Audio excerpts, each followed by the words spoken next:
commencerai tranquillement parce qu'on peut commencer à se dire d'abord, bienvenue à tout le monde qui nous joint. Je vous dis, l'événement dure une quinzaine de minutes, donc c'est vraiment un court-circuit, l'échange d'idées rapide. Connaissant Patrick, ça peut être très vite, 15 minutes, très vite passé. Je vous invite, si vous avez des questions à poser, on pourrait essayer d'en intégrer. Sinon, on amène souvent les éléments de réponse par la suite dans notre courriel de récapitulatif qu'on envoie cette semaine. Donc, voilà. Et d'abord, ben voilà, c'est ça. Je voulais vous dire merci d'être là. Merci, Patrick, d'être là. Merci. Patrick, professeur agrégé en journalisme à l'Université du Québec à Montréal, longue carrière en journalisme.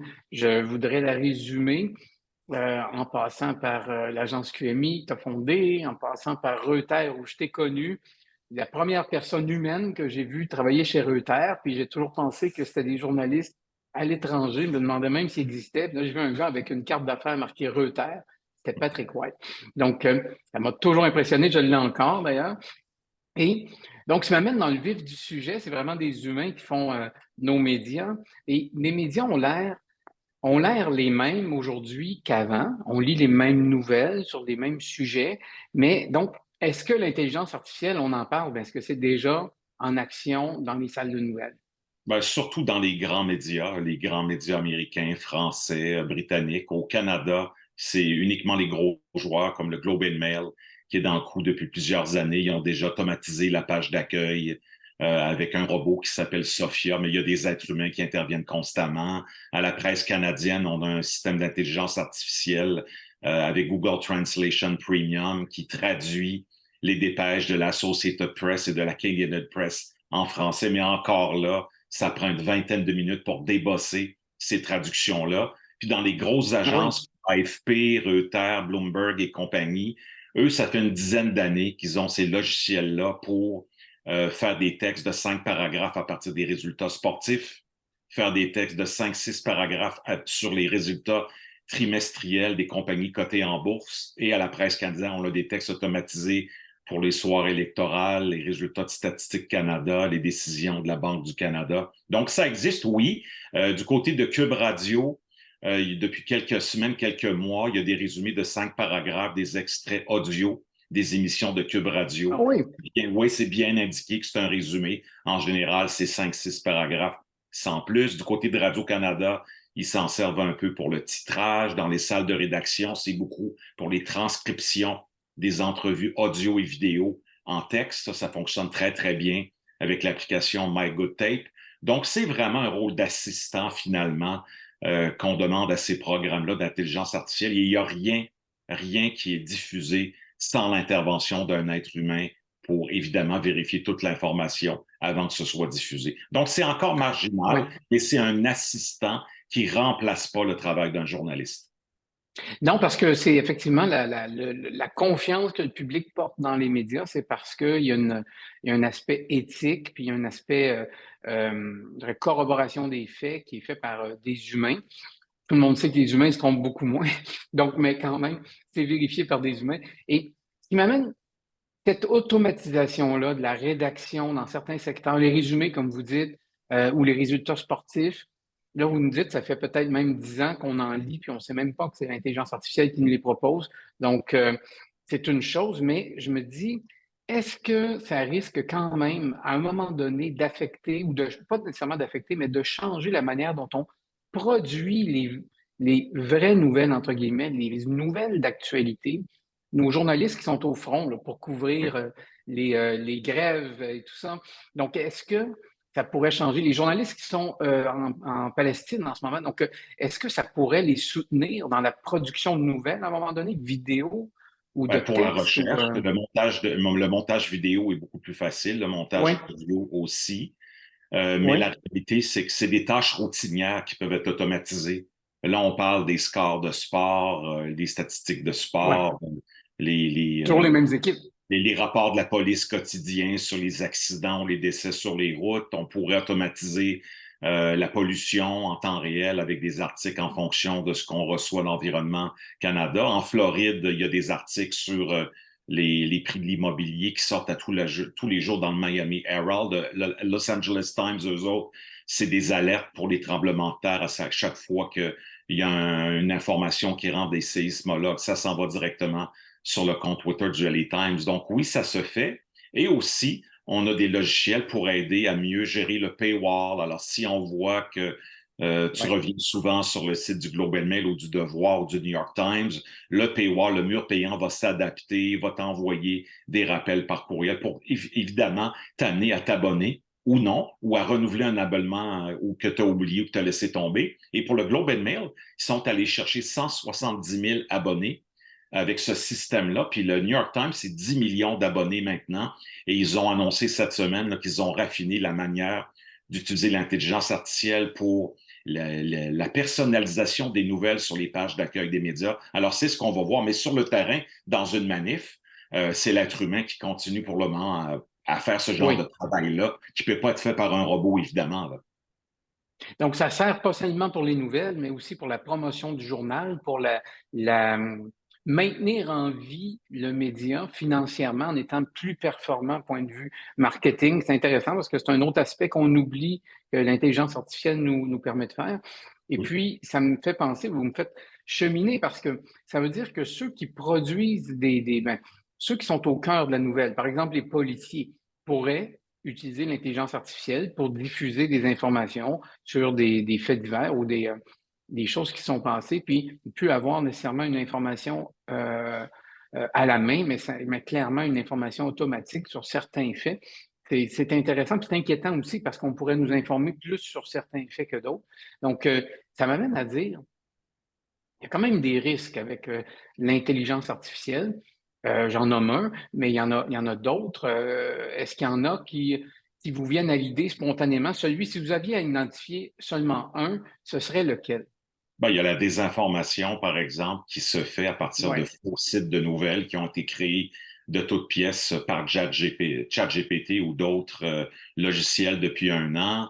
Et ça s'est vraiment amplifié sur Twitter. On le voit, oui. le nombre de comptes robotisés qui diffusent de la désinformation en temps réel et qui n'ont pas été bloqués, qui se multiplient entre eux et qui diffusent les mêmes informations mensongères ou de propagande ou fallacieuses. Donc, sur Twitter, on a vraiment eu une hausse radicale de ce genre de contenu-là dans les derniers mois avec la prise de contrôle de M. Musk et sur d'autres plateformes aussi, l'intelligence artificielle qui fait, par exemple, la modération des commentaires. Bien, il y a vraiment des limites à ce genre de trucs-là, évidemment.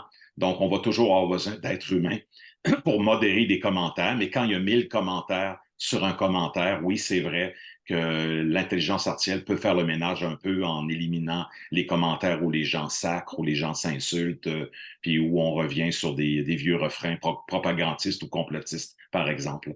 Donc, ça veut dire que l'intelligence artificielle pourrait nous aider à combattre la désinformation créée par l'intelligence artificielle.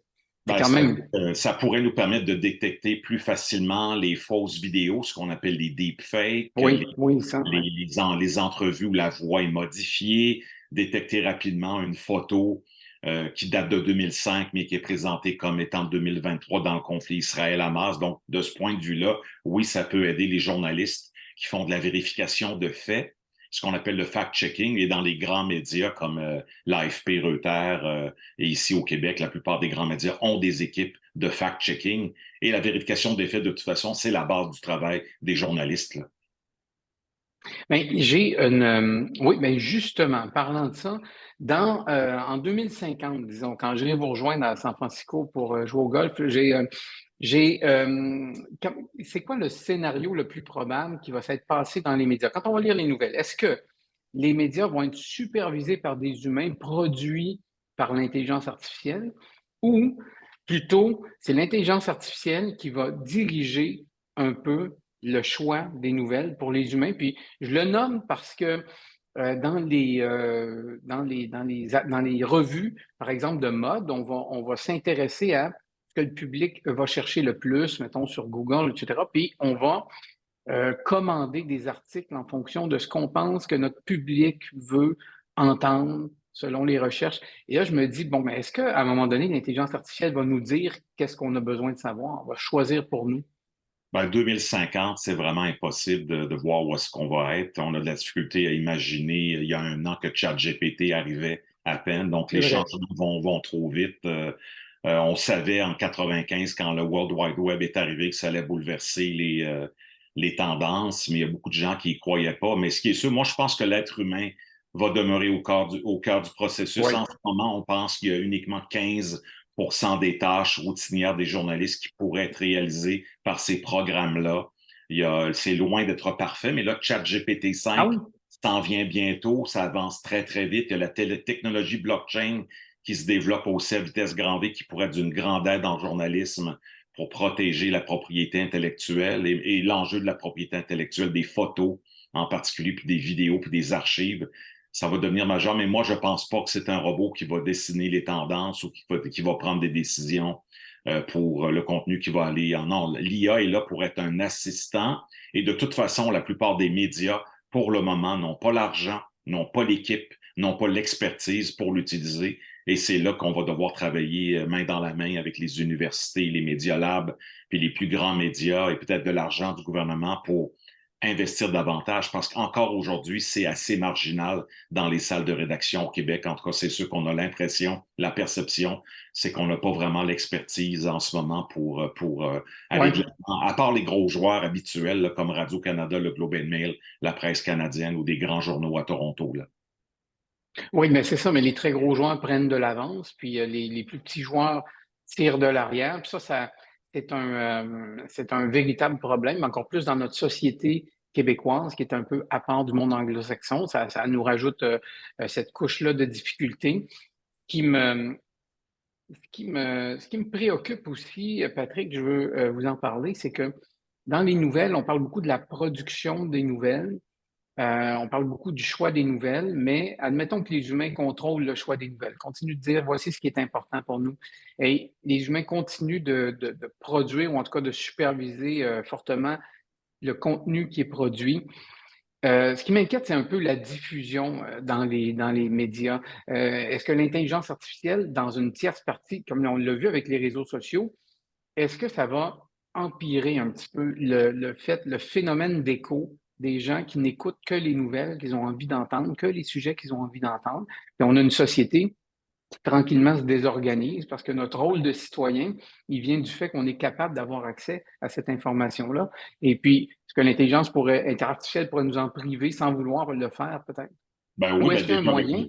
déjà avec le blocage des nouvelles sur Instagram et Facebook, on le voit, c'est catastrophique. Avant le blocage dans le fil d'actualité au quotidien, il y avait uniquement 3% de nouvelles qui apparaissaient dans le fil. Alors imagine-toi aujourd'hui si on est dans une situation où des gens pensent que TikTok est un moteur de recherche, alors que c'est pas du tout une plateforme faite pour le contenu journalistique. Alors évidemment, oui, on va vouloir l'utiliser, mais il y a énormément d'enjeux, effectivement, sur la chambre d'écho qui va être non créée par l'IA, mais amplifiée par l'IA, parce qu'en fonction de la personnalisation des contenus, ben là, on fait disparaître un peu la notion d'espace public, de débat public. Là, on a toutes des informations séparées sur des champs super spécialisés, comme par exemple le golf, le sport ou la NFL, puis l'autre personne à Oui. côté a uniquement des nouvelles politiques, puis des nouvelles locales. Donc, il va y avoir il faut récupérer l'espace public en journalisme. Et ça va se faire avec des journalistes, des êtres humains sur le terrain Oui. qui vont faire le tri parce qu'il y a trop d'informations. Et la job du journaliste, c'est de faire le tri pour éclairer les citoyens et les aider à faire des choix par la suite. C'est quand même rassurant de vous entendre parce que j'entends parler de désinformation, mais ça existe depuis l'âge de pierre, la désinformation. Donc, on va continuer à la combattre. J'entends parler d'automatisation des nouvelles. Vous me dites, ça fait déjà 10 ans qu'on l'automatise, puis il n'y a pas eu de drame. On a quand même réussi des choses. Donc, et j'entends parler aussi de blocage de nouvelles possibles, mais en même temps, on sait qu'il y a déjà des réseaux câblés qui bloquent certains canaux, qui bloquent l'accès à certaines informations. Puis ça, c'est une autre question sur Internet aussi, des réseaux d'Internet qui bloquent l'accès à certains sites.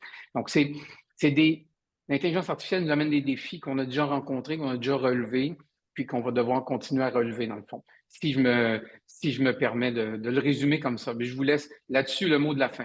Ben, ChatGPT, ça fait moins d'un an. On voit déjà qu'il y a 10 000 applications liées à ChatGPT en ce moment. Là, on est à ChatGPT 4, ChatGPT 5 s'en vient très bientôt et ça va aller encore plus loin. Donc ça peut aider pour le titrage en journalisme, faire des résumés de communiqués de presse. Mais est-ce qu'on veut laisser à ChatGPT de résumer un rapport de la CNESST de 812 pages? Ben, je ne penserais pas. Ça peut aider. Ça va demeurer un assistant pour le moment. Pour la suite des choses, il y a des pour, il y a du contre, évidemment. Je pense que le pour l'emporte si ça peut aider les journalistes à focaliser sur la valeur ajoutée, c'est-à-dire les enquêtes, le journalisme de solution, le journalisme de données, les grandes entrevues, puis de creuser des gros dossiers. Là, je pense qu'on est dans la bonne direction avec l'assistance de l'intelligence artificielle dans les salles de nouvelles ici puis ailleurs dans le monde. Wow, bien dit. Merci beaucoup, Patrick White, qui est professeur agrégé en journalisme à l'UQAM. J'ai l'occasion d'aller en son cours parfois, ça me fait plaisir. Puis, donc, merci énormément d'avoir été des nôtres. Puis, On est tout le à monde. la Merci. À la prochaine, prochaine. probablement dans un couloir de l'UQAM. À Merci. À bientôt. bientôt.